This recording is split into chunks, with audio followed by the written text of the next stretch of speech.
नमस्कार दोस्तों, स्वागत है आपका अपने ही चैनल खाटू श्याम परिवार में। दोस्तों, आज का ये वीडियो बहुत ही खास होने वाला है आप सभी के लिए, क्योंकि आज के इस वीडियो में हम जानेंगे महाशिवरात्रि की व्रत कथा के बारे में। तो बने रहे मेरे साथ अंत तक। दोस्तों, एक बार एक चित्रभानु नाम का एक शिकारी था जो जानवरों की हत्या करके अपने परिवार को पालता था। वह एक साहूकार का कर्जदार था, लेकिन उसका ऋण समय पर न चुका सका। इस कारण साहूकार क्रोधित हो गया और क्रोधित साहूकार ने शिकारी को शिव मठ में बंदी बना लिया। संयोग से उस दिन शिवरात्रि थी। शिकारी ध्यान मग्न होकर शिव संबंधित धार्मिक बातें सुनता रहा। चतुर्दशी को उसने शिवरात्रि व्रत की कथा भी सुनी। शाम होते ही साहूकार ने उसे अपने पास बुलाया और ऋण चुकाने के विषय में बात की। शिकारी अगले दिन सारा ऋण देने का वचन देकर बंधन से छूट गया। अपनी दिनचर्या की भांति वह जंगल में शिकार के लिए निकला, लेकिन दिन भर बंदी गृह में रहने के कारण भूख प्यास से व्याकुल था। शिकारी शिकार खोजता हुआ वह बहुत दूर निकल गया। जब अंधकार हो गया तो उसने विचार किया कि रात जंगल में ही बितानी पड़ेगी। वह एक तालाब के किनारे एक बेल के पेड़ पर चढ़कर रात बिताने का इंतजार करने लगा। बेल वृक्ष के नीचे शिवलिंग था जो बेल पत्रों से ढका हुआ था। शिकारी को उसका पता नहीं चला। पड़ाव बनाते समय उसने जो टहनियाँ तोड़ी वे संयोग से शिवलिंग पर गिर गई और उन पर गिरती चली गई। इस प्रकार दिन भर भूखे प्यासे शिकारी का व्रत भी हो गया और शिवलिंग पर बेलपत्र भी चढ़ गए। एक पहर रात्रि बीत जाने पर एक गर्भिणी हिरणी तालाब पर पानी पीने पहुंची। शिकारी ने धनुष पर तीर चढ़ाया। ज्यों ही प्रत्यंचा खींची, हिरणी बोली, मैं गर्भिणी हूँ, शीघ्र ही प्रसव करके तुम्हारे पास पहुँचूंगी। तुम एक साथ दो जीवों की हत्या करोगे, जो कि ठीक नहीं है। मैं अपने बच्चों को जन्म देकर तुम्हारे पास अपने आप ही आ जाऊंगी, तब मार लेना मुझे। ऐसा सुन के शिकारी ने प्रत्यंचा ढीली कर दी और हिरणी जंगली झाड़ियों में लुप्त हो गई।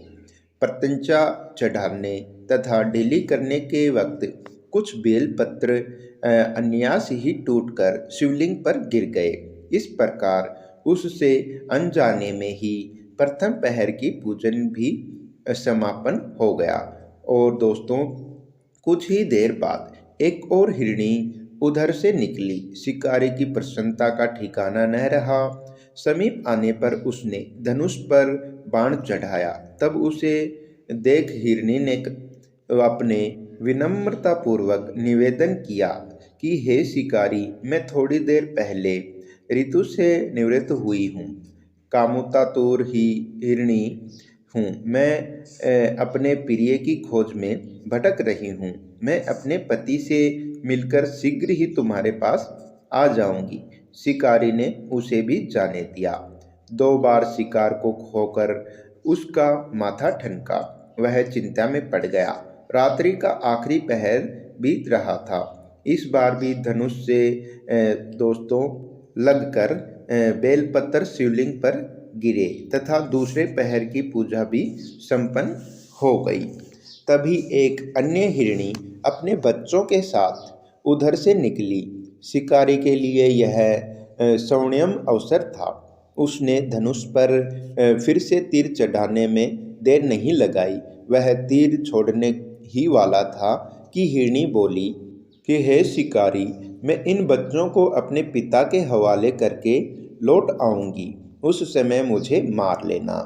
शिकारी हंसा और बोला, सामने आए हुए शिकार को मैं छोड़ दूं? मैं ऐसा मूर्ख नहीं हूँ। इससे पहले मैं 2 बार अपना शिकार खो चुका हूँ। मेरे बच्चे भूख प्यास से व्याकुल हो रहे हैं। उत्तर में हिरणी ने फिर कहा, जैसे तुम्हारे अपने बच्चों की ममता तुम्हें सता रही है, ठीक वैसे ही मुझे भी, हे शिकारी, मेरा विश्वास करो। मैं उन्हें इनके पिता के पास छोड़कर तुरंत ही लौटने की प्रतिज्ञा करती हूँ। हिरणी का दीन स्वर सुनकर शिकारी को उस पर दया आ गई। उसने उस मर्गी को भी जाने दिया। शिकार के अभाव में तथा भूख प्यास से व्याकुल शिकारी अनजाने में ही बेल वृक्ष पर बैठा बेलपत्र तोड़ तोड़ कर नीचे फेंकता जा रहा था। पो फटने को हुई तो एक हष्ट-पुष्ट मर्ग उसी रास्ते पर आया। शिकारी ने सोचा कि इसका शिकार वह अवश्य करेगा।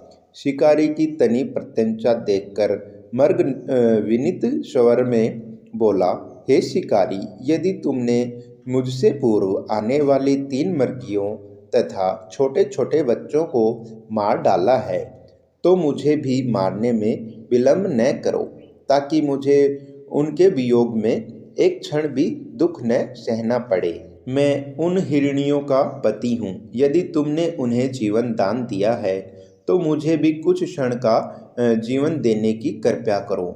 मैं उनसे मिलकर तुम्हारे समक्ष उपस्थित हो जाऊंगा। मर्ग की बात सुनकर ही शिकारी ने सामने पूरी रात का घटना चक्र घुमा गया और उसने सारी कथा मर्ग को सुना दी।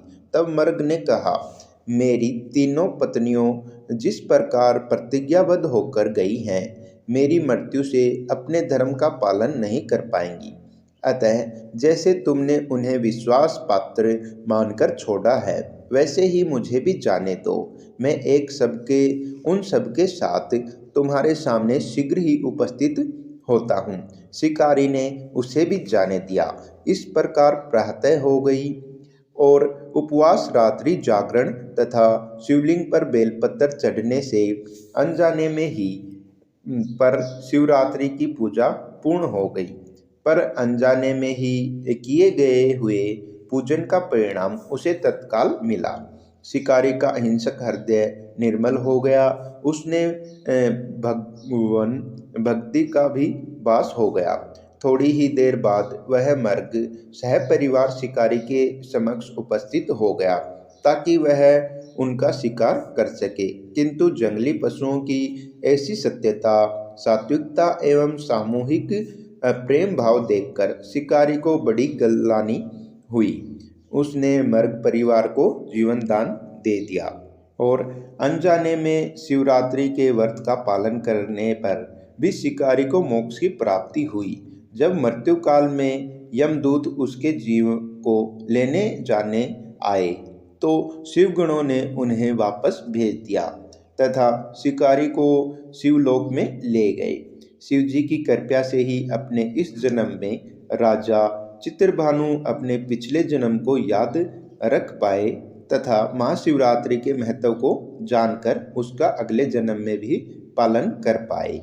तो दोस्तों, ये थी महाशिवरात्रि की व्रत कथा। धन्यवाद। हर हर महादेव।